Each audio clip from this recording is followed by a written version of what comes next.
for something we hope you'll really like. I have a great time with my life, and I want to share it. I love living. I think that's infectious. It's something that you can't fake. Greatness is not this wonderful, esoteric, elusive, God-like feature that only the special among us will ever taste. You know, it's something that truly exists in all of us. It's very simple. This is what I believe, and I'm willing to die for it. Yeah. Period. It's that simple. I know who I am, and I know what I believe. I know who I am, I know what I believe. That's all I need to know. And that's all I need to know. So from there, you do what you need to do. Yeah. You know, and I think what happens is we make the situation more complex than it has to be. Because we're looking for complexity. There's got to be something complex to understand. It can't be that easy. You know? We didn't grow up with the sense that where we were was where we were going to be. You know, we grew up with the sense that where we were almost didn't matter because we were becoming right. Something greater.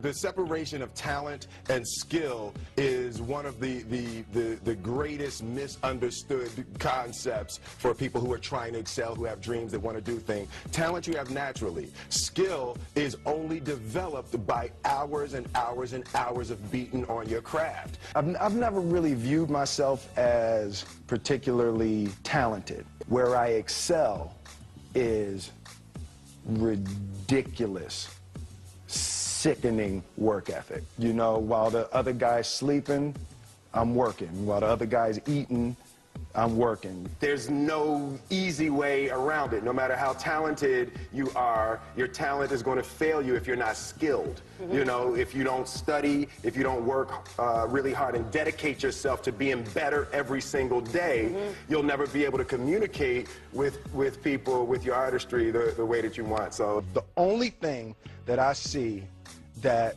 is distinctly different about me is I'm not afraid to die on a treadmill. You might have more talent than me, you might be smarter than me, but if we get on the treadmill together, right, there's two things. You're getting off first, or I'm gonna die. It's really that simple. One summer, his dad tore down a brick wall on the front of his business and told 12-year-old Will and his 9-year-old brother to rebuild it, a job they said was impossible. It took them 1.5 years, but they did it. And he said, now don't you ever tell me it's something that you can't do. You don't try to build a wall.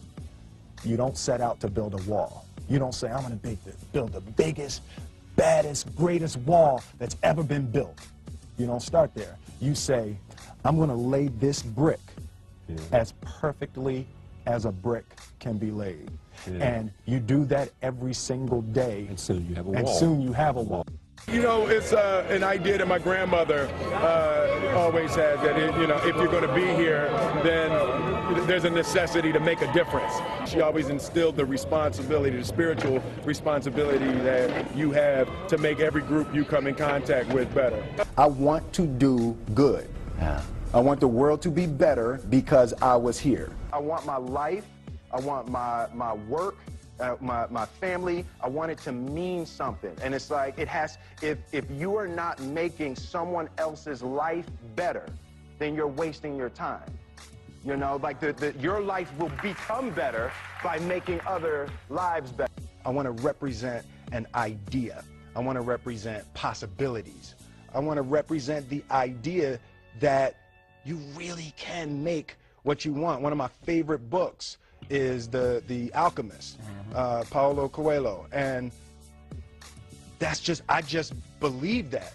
I believe that I can create whatever I want to create. The first step before anybody else in the world believes it is you have to believe it. There's no reason to have a plan B because it distracts from plan A.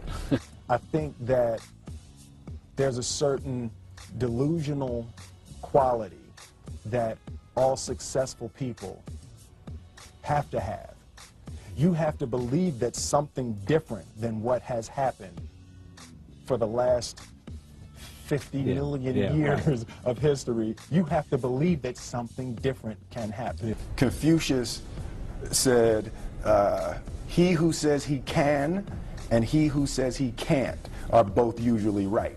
Being realistic is the most commonly traveled road to mediocrity. Why would you be realistic? What's the point of being realistic? Just put up a barrier. Yeah, I'm going to do it. It's done. It's already done. The second I decide it's done, it's already done. Now we just got to wait for y'all to see. It's unrealistic to walk in a room and flip a switch and lights come on. That's unrealistic. Fortunately, Edison didn't think so. It's unrealistic to think you're going to bend a piece of metal and fly people over an ocean in that metal. That's unrealistic. But fortunately, the Wright brothers and others didn't believe that. And it just seems like such a ridiculous idea to me to embrace the idea that it's not going to happen and that's not real for that to happen. As soon as you say it, now you just made that real. Our thoughts, our feelings, our dreams, our ideas are physical in the universe. That if we dream something, if we picture something, if we commit ourselves to it, that is a physical thrust towards realization that we can put into the universe. That the universe is not a thing that's going to push us around.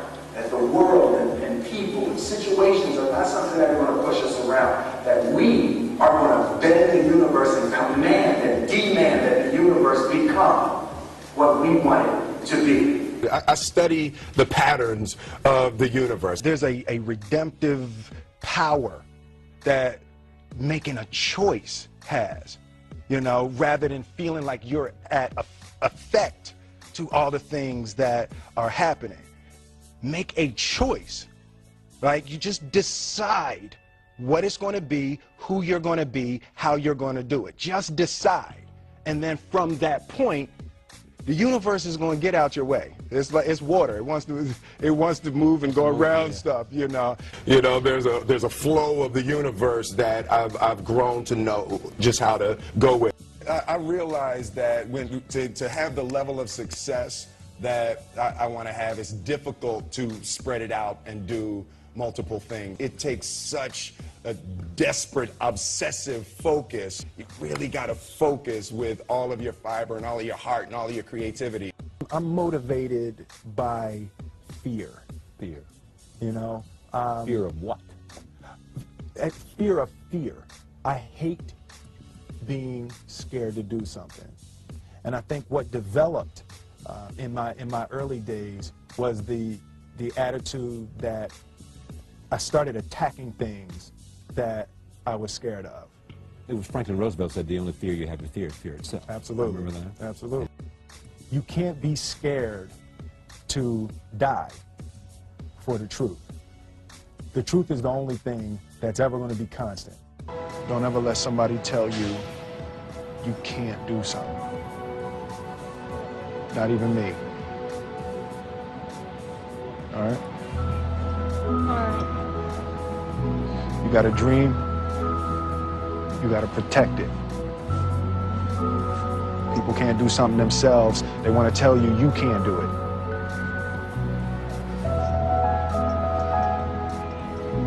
You want something, go get it. Period.